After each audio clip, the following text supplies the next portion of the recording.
এরে ইমানদার মুসলমান আল্লাহর গোলাম, শুধু এটা দিয়েই ক্ষান্ত নয়, আল্লাহ তাবারক ওয়া তাআলার নবী রাহমাতুল লিল আলামিন বুখারী শরীফের হাদিসের ভিতরে আসছে, দয়ার নবী মায়ার নবী বলেন, লা ইয়াকুদু কওমুন ইয়াযকুরুনাল্লাহা তাআলা ইল্লা হাফাতহুমুল মালাইকা ওয়া গাশিয়াতহুমুর রাহমা ওয়া নাযালাত আলাইহিমুস সাকিনা ওয়া যাকারাহুমুল্লাহু ফী মান ইনদা আও কামা ক্বালান নবিয়্যু আলাইহিস সালাতু ওয়াস সালাম।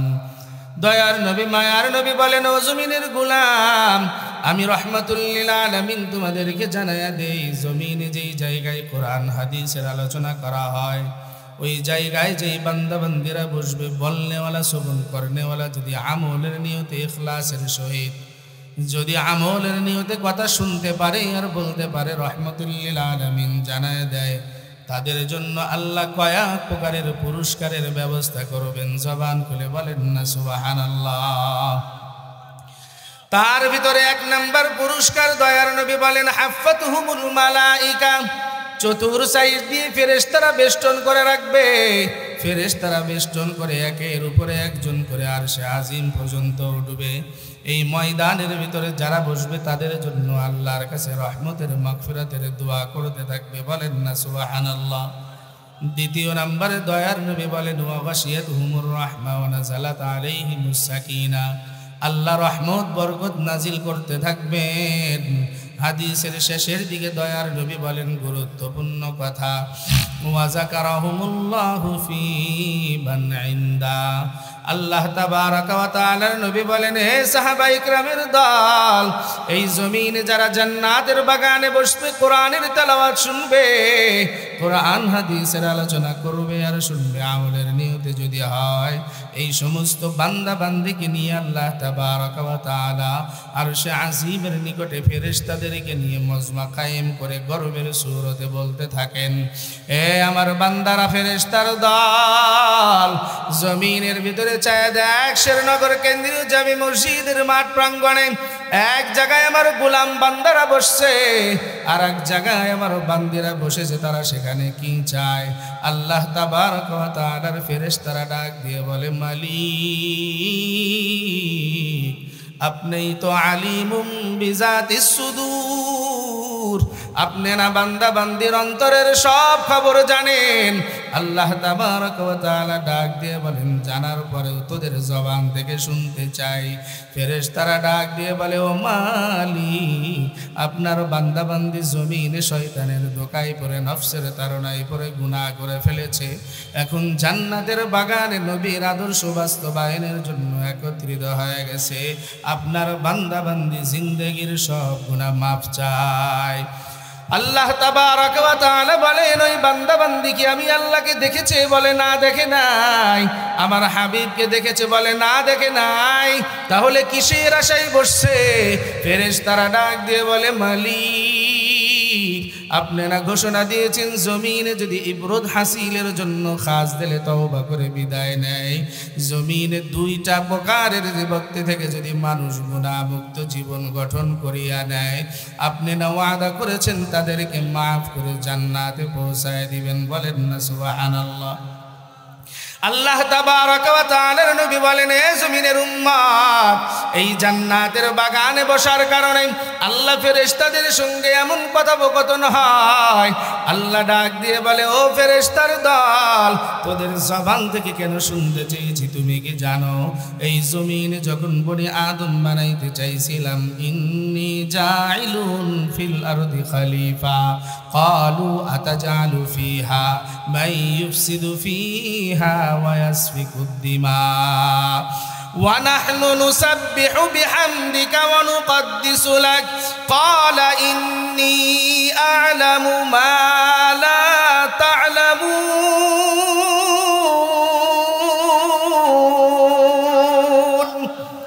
আল্লাহ ডাক দিয়ে বলে, জমিনের ফেরেশতার দল, ওই দিন আমার কাছে বলেছিলি বনে আদম বানায় কোনো লাভ নাই, আতাজআলু ফিহা মান ইউফসিদু ফিহা ওয়া ইয়াসফিকু দিমা, জমিনে তারা গিয়ে রক্তারক্তি করবে, হিংসা ফাসাদ করবে, মারামারি করবে, কাটাকাটি করবে। ওয়া নাহনু নুসাব্বিহু বিহামদিকা ওয়া নুকাদ্দিসু লাক, আপনার তাসবিহ পড়ার জন্য আমরা ফেরেশতারাই তো যথেষ্ট। আল্লাহ ডাক দিয়ে বলেন, ওই দিন তোদেরকে বলেছিলাম ইন্নী আ'লামু মা লা তা'লামুন, আমি আল্লাহ যেটা জানি, যেটা বুঝি, ওইটা তোমরা জানো না, বুঝো না। আজকে তোমাদের জবান থেকে যখন বললাম আমার ওই বান্দা বান্দিগুলো আমার কাছে ক্ষমা চায়, ও ফেরেশতার দল সাক্ষী হও, ওই মজলিসে আমার যত গোলাম বান্দা বান্দি বসে গেছে, আমি আল্লাহ তাদের জিন্দেগির সব গুনাহ মাফ করে দিলাম। শুধু মাফ করে ক্ষান্ত হয় না, আল্লাহ কোরআনে বলেন ওয়ায়ুবাদদিলুল্লাহু সাইয়্যাতিহিম হাসানাত ওয়া কানাল্লাহু গফুরুর রহিমা। আল্লাহ জানায় দেয়, হে জমিনের গোলাম, আমি আল্লাহ শুধু তোর জিন্দেগির গুনাহ মাফ করে ক্ষান্ত হইলাম না, তোর আমলনামায় যত সগীরা গুনাহ আছে সব মুছে দিলাম। আমি আল্লাহ আমলনামা নেকির দ্বারা ভরপুর করে দিলাম। কাদেরে কুদরত তুদারি বরকামান, আনতা হাসবি আনতা রব্বি জুল জালাল, তুহি কাদের জালিলুল্লাহ জাহাদার, বাহার হালে তুহি মেরা নিগাহদার। আমাদের রবকে আর জোরে জবান খুলে বলেন কে? সেই আল্লাহ ডাক দিয়ে বলেন ওয়া ইযা সাআলাকা ইবাদি আন্নী ফাইন্নী করিব উজিবু দাওয়াতাদ দাঈ ইযা দাআন ফালইস্তাজিবু লি ওয়াল ইউমিনু বি লাআল্লাহুম ইয়ারশুদুন। এ জমিনের গোলাম, পাহাড় সমপরিমাণ গুনাহ করে ফেলেছো, অন্যায় করে ফেলেছো, আমি আল্লাহ তোর থেকে দূরে নয়। ফাইন্নী করিব, আমি আল্লাহ তোর নিকটে আছি, শুধু একবার মাথাটা নত করে বল, ও মাওলা আমি বুঝি নাই, মাফ করিয়া দাও। আল্লাহ বলেন তোর জিন্দেগির সব গুনাহ মাফ করে দিব। মাফ করে নেওয়ালাকে জোরে বলেন না কে? আল্লাহ গফুর এবং রহমান এবং রহিম। কি কথা ঠিক না বাবা? এই জন্য এই জান্নাতের বাগানটা তো গুনাহ মাফ চাওয়ার জায়গা। কি কথা ঠিক না? এখানে কত জাকিরিন বসবে, আল্লাহর খাস বান্দাবান্দিরা বসবে। জানি না কার দোয়া আজকে আল্লাহ কবুল করবেন। হতে পারে ওই একজনের দোয়ার বদৌলতে আপনার আমার সমস্ত জিন্দেগির গুনাহ মাফ করে আল্লাহ জান্নাতি বানায় দিবেন। বলেন না সুবহানাল্লাহ। কি আল্লাহর কি এটার জন্য কারোর কাছে অনুমতি নেওয়া লাগবে? জোরে বলেন। পারমিশন নিতে হবে? পারমিশন নেওয়া লাগবে না। এই জন্য সম্মানিত হাজিরিন, যারা এখনো বাহিরে আছি, মাইকের আওয়াজ শুনতেছি, আমার কলিজার টুকরা এলাকার যুবক ভাইদেরকে বলবো, ভাই আসো, তোমরাও আসো, সবাইকে দাওয়াত দিয়ে মজলিসের ভিতরে নিয়ে আসো। এত সুন্দর একটা প্যান্ডেলের ব্যবস্থা, এত সুন্দর একটি জায়গা করা হয়েছে, আজকে যদি আমরা না আসি তাহলে এই মাহফিল সার্থক হবে না। ঠিক না ঠিক? জোরে বলেন। এই জন্য সম্মানিত হাজিরিন, এতটুকু কথা শোনাইলাম মজলিসে বসার কিছু পুরস্কার সম্পর্কে। এখন আমি আমার মূল আলোচনার দিকে যাই। সম্মানিত হাজিরিন, একটা জিনিস ভালোভাবে বুঝবেন, জমিনের ভিতরে আল্লাহ তাবারক ওয়া তাআলা পাঠিয়েছেন, আল্লাহ তাবারক ওয়া তাআলার কিছু দায়িত্ব পালন করার জন্য। কি কথা ঠিক না? জোরে বলেন। এই জন্য আল্লাহ তাবারক ওয়া তাআলার একেবারে মশহুর প্রসিদ্ধ আয়াত কারিমা তেলাওয়াত করেছি। কি আয়াত আমরা কম বেশি সবাই জানি, সূরা আলে ইমরানের মধ্যে থেকে আল্লাহ তাবারক ওয়া তাআলা বলেন, কুল ইন কুনতুম তুহিব্বুনাল্লাহ ফাত্তাবিউনি ইউহিব্বুকুমুল্লাহ ওয়া ইয়াগফির লাকুম যুনুবাকুম আল্লাহু গফুরুর রহিম। খুব ভালোভাবে বুঝবেন কথাগুলো, যতটুকু বলি কেউ কষ্ট নেওয়া যাবে না, পায়ে হাত রেখে কথা বলবো ইনশাআল্লাহ। যদি কেউ কষ্ট পেয়ে থাকেন, মনে করবেন যে না এই ত্রুটি আমার ভিতরে আছে, তাহলে এই জায়গায় বসে তওবা করবেন, আল্লাহ মাফ করে দিবে। কি মারা যাবে না ইনশাআল্লাহ? কষ্ট পাওয়ার কোনো কিছু নেই, কেননা কোরআন হাকিমের ভিতরে আল্লাহ তাবারক ওয়া তাআলা কোনো বক্রতা রাখে নাই, কোনো প্যাঁচপুস রাখে নাই, যা বলছে ডাইরেক্ট বলছে। কি কথা ঠিক না? জোরে কন। এখন যদি আপনি ঈমানওয়ালা হয়ে থাকেন, যদি মুমিন হয়ে থাকেন, তাহলে আপনাকে এই কথাগুলো মানতে হবে জমিনে যদি মনে করেন যে না আমি গোল আলু মার্কা মুসলমান, যেদিকে ঢেউ যায় আমি সেদিকে যাব, তাহলে আপনার জন্য কোনো বয়ান নাই। একটা কথা খুব ভালোভাবে বুঝবেন, আল্লাহ তাবারক ওয়া তাআলা কোরআনে যত জায়গায় ইমানদারদেরকে ডাকছেন, যত জায়গায় নসিহা করেছেন, যত জায়গায় তিনি ইমানদারদেরকে মাফ করার কথা বলেছেন, যত জায়গায় আল্লাহ বয়ান করেছেন, সব জায়গায় কোনো কাফেরের জন্য বয়ান করেন নাই। যা বয়ান করেছেন ইমানওয়ালাদের জন্য বয়ান করেছেন। কি কথা ঠিক না? জোরে বলেন। কেননা যারা কাফের, যারা মুশরিক, যারা নাস্তিক, যারা ইহুদি, যারা নাস্তিক, যারা হিন্দু বৌদ্ধ, এদের জন্য কোনো বয়ান নাই, কোনো বয়ান তাদের জন্য রাখা হয় নাই। কেন জানেন? তারা তো আল্লাহকেই মানে না, তে বয়ান কিসের হবে? কি কথা ঠিক না? জোরে বলেন। একটা মিশাল দেই, জমিনে আপনার কয়েক প্রকার সন্তান আছে, ছেলে মেয়ে মিলে অনেকগুলা সন্তান আছে। এখন বাবা সবাইকে ডাক দিয়েছে, বাবা আসো একটু পরামর্শ করব। সব সন্তানদেরকে নিয়ে বাবা বসছে। এখন বাবা ডাক দিয়ে বলে, তুমি আসছো কেন? একটা ছেলে তার ভিতরে বেয়ারা, বাবার কথা শুনতে চায় না। এখন বাবা তাকে বলে, তুমি কেন আসছো? তুমি তো আমার কোনো কথাই শোনো না, তোমাকে তো এখানে আসিয়া কোনো লাভ নাই। তা আল্লাহ তাবারক ওয়া তাআলা বলতেছেন, ওয়া ইযা কিলা লাহুম আমিনু কামা আমানান নাস, আমি তো বয়ান করতেছি তাদের জন্য, তারা ঈমান আনছে, পূর্বে যারা ঈমান এনেছে তোমরা ঈমানওয়ালা, তাদের নেই ঈমান আনো। আল্লাহ বলেন, ইন্নাল্লাযীনা আমানু ওয়া আমিলুস সালিহাত ইয়া আইয়ুহাল্লাযীনা আমানু দুখুলু ফিস সিলমি কাফা, যত জায়গায় ঈমানদারদেরকে নসিহত করেছেন আল্লাহ। ঠিক না বেঠিক? জোরে বলেন। তাহলে যেমন বাবা এই কথা বলে যে তুমি তো কোনো কথাই শোনো না, নেতা ডাকছে এলাকার সবাইকে, একজন বিয়াদব আসছে তার ভিতরে, এখন নেতায় ডাক দিয়ে কয়, তুই আসছিস কেন? তুই তো আমাদের কোনো কথাই শুনিস না, তোর মনে যা চাই তুই তাই করিস, তুই বের হ। কি কথা ঠিক না? জোরে বলেন। কিন্তু আল্লাহ তো জমিন থেকে বের করে দেয় নাই, কিন্তু নসিহা বয়ান যা করেছেন সব ঈমানওয়ালাদের করছেন। এখন প্রশ্ন করবেন, হুজুর আমরা তো ঈমানদারিতে, এবার বয়ান আমাদের জন্য করা লাগবে কেন? কথা কয় না। কি কথা ঠিক না? আপনার আমি যে ঈমান, এই ঈমানওয়ালা হয়ে দুনিয়া থেকে বিদায় নিলে জান্নাত পাওয়া যাবে না। আমরা শুধু নামে মুসলমান, কামে মুসলমান নাই। কথা কয় না মুসলমান। কি কথা ঠিক না? জোরে কন। আমরা শুধু নামে মুসলমান, বাবাই মুসলমান, দাদাই মুসলমান, সেই সূত্রে আপনি আমি মুসলমান, কিন্তু প্রকৃত মুসলমান এখনো হতে পারি নাই। এই আয়াত আর হাদিস এই জন্য পড়েছি, একটু খেয়াল করে শোনা চাই, আমলের নিয়তে খেয়াল করে শুনবো তো ইনশাআল্লাহ।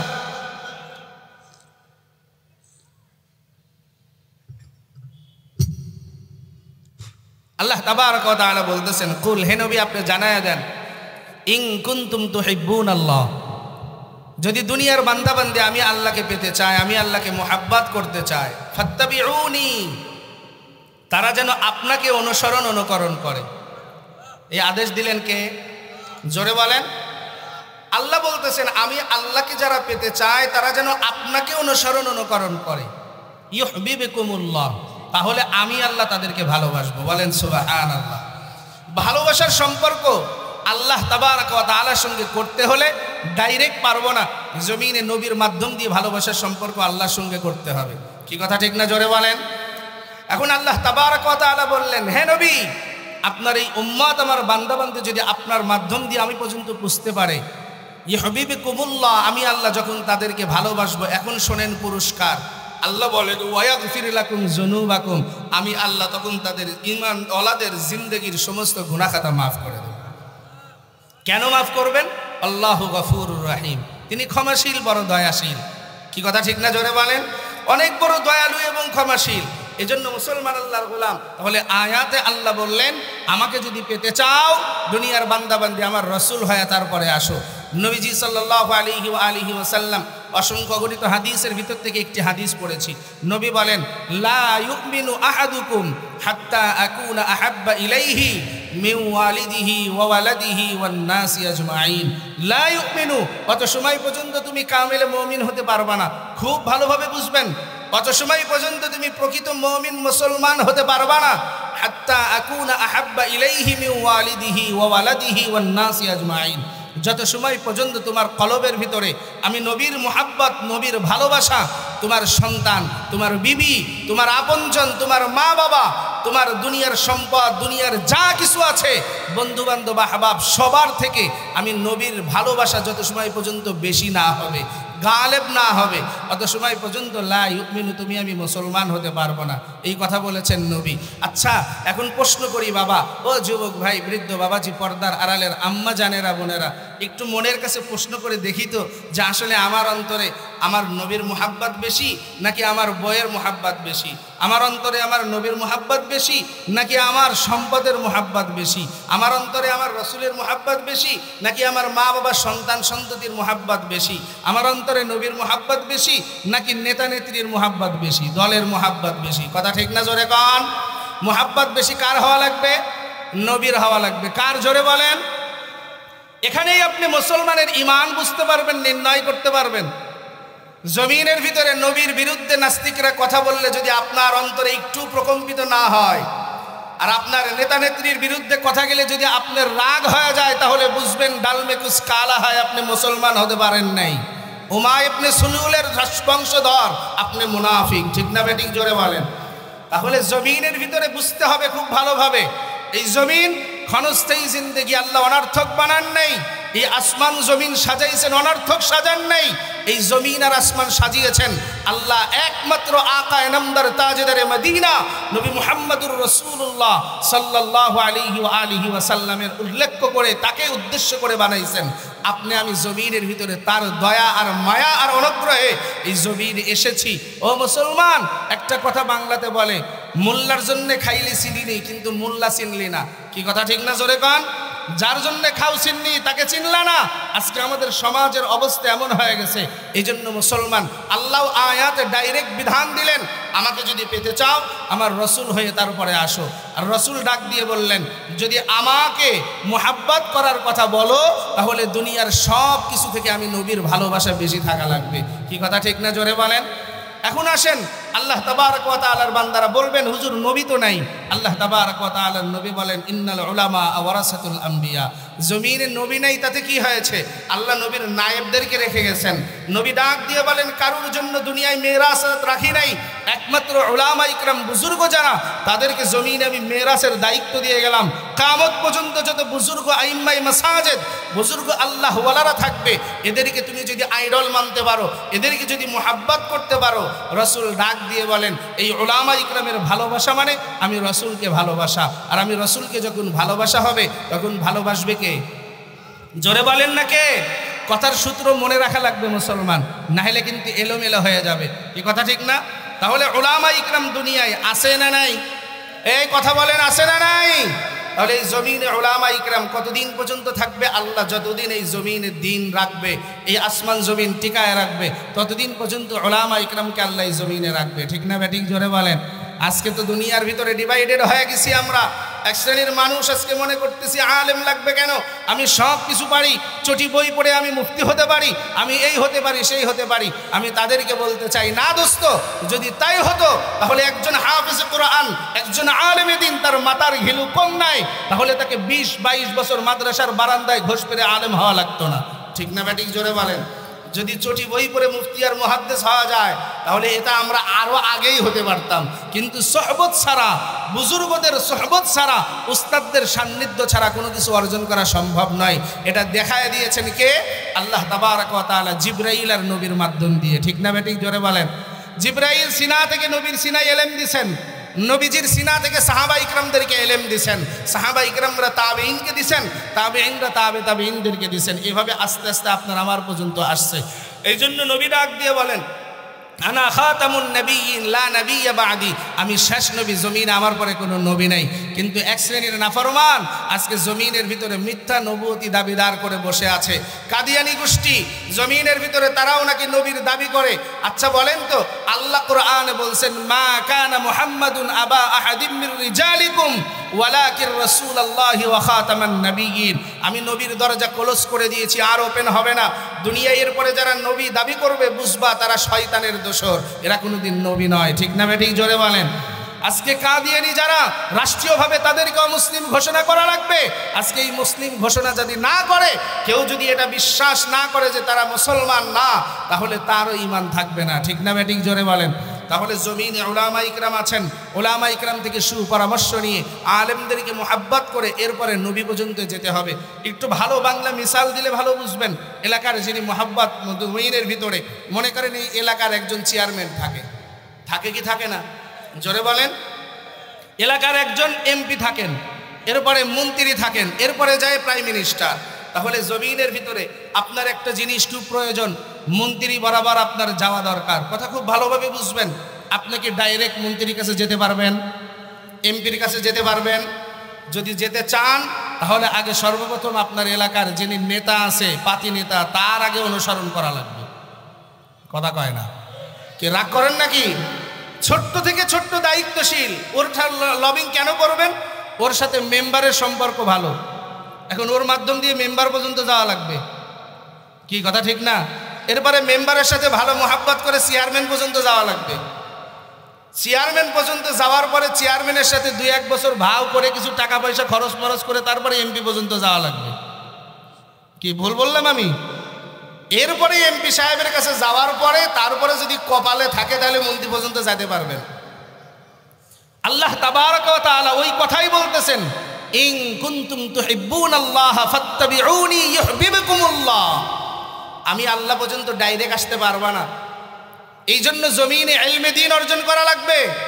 আর ইলমে দ্বীন তুমি ঘরে বসে শিখতে পারবা না, যারা উলামা ইকরাম তাদের কাছে যাওয়া লাগবে।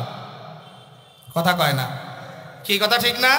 তখন উলামা ইকরামের কাছে যায় যখন ইলম শিখবা, ওই উলামা ইকরামের মাধ্যম দিয়ে যখন নবীর আদর্শ সুন্নাতগুলো বাস্তবায়ন করবা, ওই আলেমের মাধ্যম দিয়ে তুমি নবী পর্যন্ত যাইতে পারবা। আর যখন নবী পর্যন্ত যাইবা দেখবা অটোমেটিকলি আল্লাহর সঙ্গে তোমার গভীর সম্পর্ক হয়ে যাবে। একটু চিৎকার মেরে বলেন না সুবহানাল্লাহ। এই জন্য জমিনে আজকে আমরা দাবিদার আছি। আমরা বলি অনেকেই যে আমি নবীর বড় ফ্যান, নবীর বড় আশিক, কিন্তু কাজে কর্মে পাওয়া যায় না। ইসলামের বিরুদ্ধে আজকে স্লোগান হয়, উলামা ইকরাম যদি রাজপথে ডাকে লোক পাওয়া যায় না, এ ওকে ঠেলে, ও ওকে ঠেলে। কই ওটা হুজুরদের কাজ, ওটা হুজুররা করুক, ওটা অমুক দলের কাজ, ওটা অমুক দল করুক। কি এমন আছে না নাই আমাদের মধ্যে? জোরে বলেন। ও মুসলমান, খুব ভালোভাবে বুঝবেন, আল্লাহ তাবারক ওয়া তাআলার মুহাব্বত পাইতে হলে নবীর আদর্শ ছাড়া, নবীর সুন্নাহ ছাড়া, উলামা ইকরামের মুহাব্বত ছাড়া আপনি গন্তব্য যাইতে পারবেন না। এজন্য আমি মাঝে মাঝে একটা মিসাল দেই।